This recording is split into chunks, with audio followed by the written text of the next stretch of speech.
it will be like the physical location in the center of Kiev.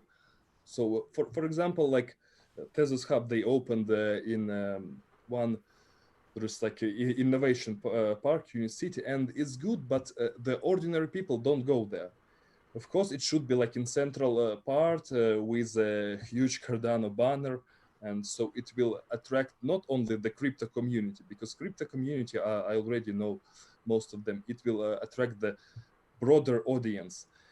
And as Cardano ecosystem grows, when, for example, Gauntlet becomes available, we provide and consult companies on the tokenization. When Voltaire becomes available, maybe we'll speak with political parties, NGOs, so with the possibility that they will adopt this voting system in their organization or in primaries. And yeah, and of course we'll use the online aspect as much as possible. So there will be professional studio, professional broadcasting of all the meetups, and when we start like Haskell courses, for example, we might run it like in English language, because many people here also speak English, and I've met like recently like Italian who is based in Kiev and who's a Cardano enthusiast, French person, American, and so we have like really a global Cardano community here. But we'll use all the aspects of the online and remote work, because now we're still in the coronavirus times, and traveling is not so easy for everyone. Yeah, good point. Yes, I have a quick question. So, as soon as I hear brick and mortar, as soon as I hear physical storefront, I just immediately think cash burn. So, I mean, this requires a lot of capital. You mentioning libraries and cafe, and then you also mentioned that you don't want to open traditional hours. You want it to be more around the clock. So, the premise of this proposal would mean that either you would have to be tied to the project for a set amount of time, or or you would have to require additional funding in order to even keep that meeting space operating. So, I mean, do you think that the ROI for something like this, the return on investment for the Cardano community, could justify having a brick and mortar storefront open for a long period of time? Yeah, I think here like the program maximum, and let's say that if the with big budget we can buy the space, and then if we don't need to pay the rent, it can be it will becomes profitable, because there will be like we can provide some renting for meetups, some like some sales of coffees and others. And also, but in this case, like who will earn the real estate, it's also the time, maybe this aspect for the discussion, because if the treasury or Cardano blockchain could be the owner, or if the treasury can be represented by somebody, let's say somebody who is like more known in Cardano community than me, and more trusted. This is also the point of discussion, and we can decide on this. Because few years ago, it was like big in the news that the apartment was sold for Ethereum. It's also good for Cardano marketing if say that the real estate premises were sold for Cardano, and now they are owned by Cardano blockchain, or by a coalition of three big Cardano players like IOG, Emurgo, Cardano Foundation. These are the things which we can think about, because it's I think it's an interesting use case. And the physical location, I don't think that it's like a burning of cash. I think it will be really beneficial for the Cardano ecosystem and bring in more developers, because developers these days, they have a lot of blockchains and a lot of opportunities where to choose from. Okay. All right, we're coming up on time, so I just want to wrap up that last question. So, the brick and mortar site plus the online site. So, I'm assuming there are other sources of revenue at the location. Like, for example, if you have a lot of developers there, I'm assuming that you sell Mountain Dew and Hot Pockets, and that will help support the revenue. That's just a. You make a lot of money. Yeah, right. we can sell Cardano Effect really, merch, for example. yeah, there you go, Cardano merch. So really, the question is, are the ones that you have already seen, do they become self-sufficient, or are they sufficient enough to where it's bringing people in, and there's a path to self-sufficiency for the business? I guess that's the key. And then we're going to switch over to chat. So go ahead and answer that real quick. Yes, no, maybe. You mean hubs? Yes.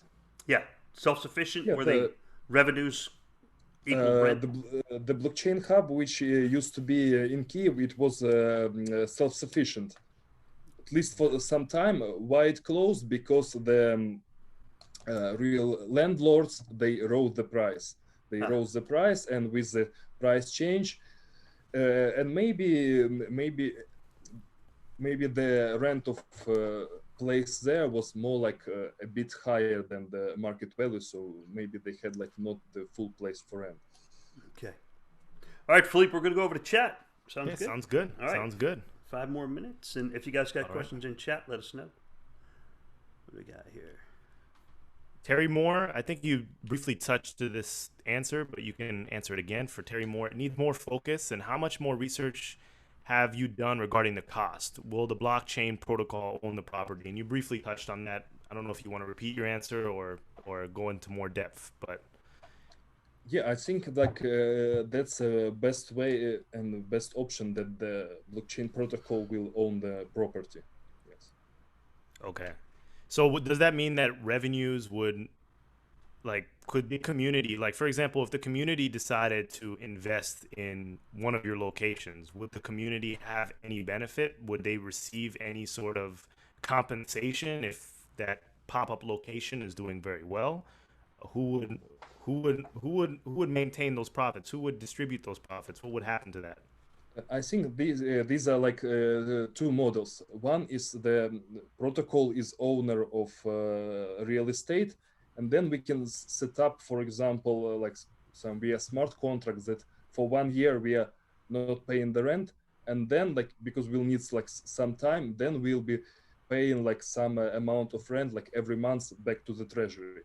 Another option is that if there are people interested in community in this project, then we can tokenize this project, and then let's say those who invest the most, they will have the adequate percentage in the tokens, like when it will be possible to release ADA tokens, so they will have the same amount which is corresponding to amount of their investment, and also will have the voting power.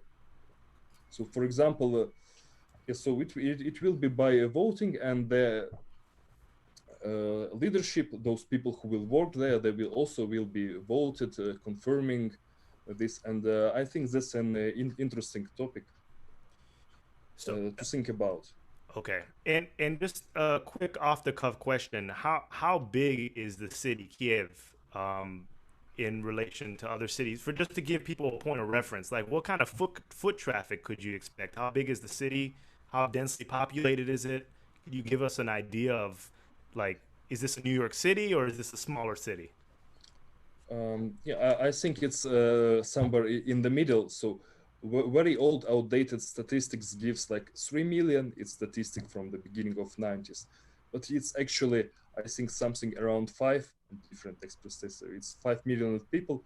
And if we count like the broader region, that some people, they live outside of Kiev, but they come to Kiev to work, it's a bigger number. And a lot of, well, not right now, but before the coronavirus, a lot of famous crypto people, they also came here, because it's really good in terms of there are a lot of developers and technical specialists in Kiev and in Ukraine in general. Yeah, and that's important for people to know. It came up in the chat. Kiev is in Ukraine or Ukraine, and not Russia, which is important. And 5 million people is significant. 5 million is a very significant population. I'm sorry. And I spoke with developers here, and they said, like, yeah, that's a really great idea of Cardano Hub.